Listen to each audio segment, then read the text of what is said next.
Napanood dito sa ano, yung that time range, na mains ba yun? Anong feeling na balik showbiz tayo uli? And... well, actually, sa movies na may mga ilang movies na ako nagawa rin po. Yun yung with Direct Adolf, na Carlo. Then I did 2 movies with, I don't know if you heard about Star Cinemax. Star Cinema? Well, hindi ko lang kung pwede sabihin na, pero it's gonna be an app na ilo-launch.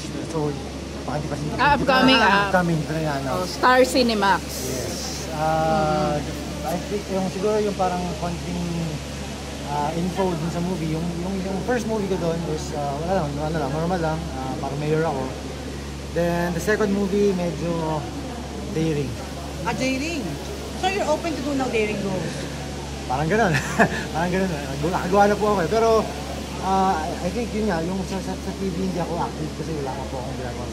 Pero, with movies naman and outside work, like mga rackets, mga events na, hindi po ako busy ngayon. At syempre, busy rin ako with my bunso. Ano pa lang, 3 months pa lang. You mentioned yung daring, ano ka-daring ba? Yung dapat bang magulat ang mga tao sa ginawa mo doon? Siguro kasi first time ko gumawa na.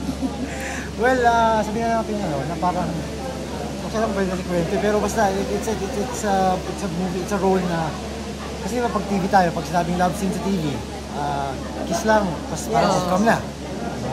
Ito, may Paano napapayag si Mark ng daring? wala akong ginagawa eh. Hindi, I mean, ako naman kasi lagi lang po sinasabi na anything na ma-offer sa akin, basta trabaho. Lalo na ngayon, yung goal ko is to provide for my family. Wala kayo pamilya ko, 2 yan ako. So talagang, I'll do anything na trabaho. As long as, diba, it's part of showbiz naman, hindi naman ako nagkakaroon na tao, whatever. Mark, ano yun? Meron bang bed scene? Yeah, Pakita ka ba ng ako, mo? Ako hindi naman ako. Pero like, siguro sabihin ko pa-daring siya kasi like, may mga sex scene, hindi na ka-love scene, sex scene pa mga. Meron. Pero walang mga butt exposure, walang ganon. Wala lang. Parang ano lang, parang gumawa ko. Hindi basta may mga scenes kami like nasa dining table, tapos meron na sa bedroom, then merong babae. So, medyo kakaiba. Ano reaction ni Whitey? Hindi ko man nagpapaalam sa kanya actually yung una. Parang ginawa ko yung movie, hindi ko sinasabi sa kanya. Then one time nagtalo kami, then meron na nag-post yata nung film na parang upcoming. Nakita niya, gumawa dito. Nalaman niya. Sabi ko sa kanya, trabaho naman yan.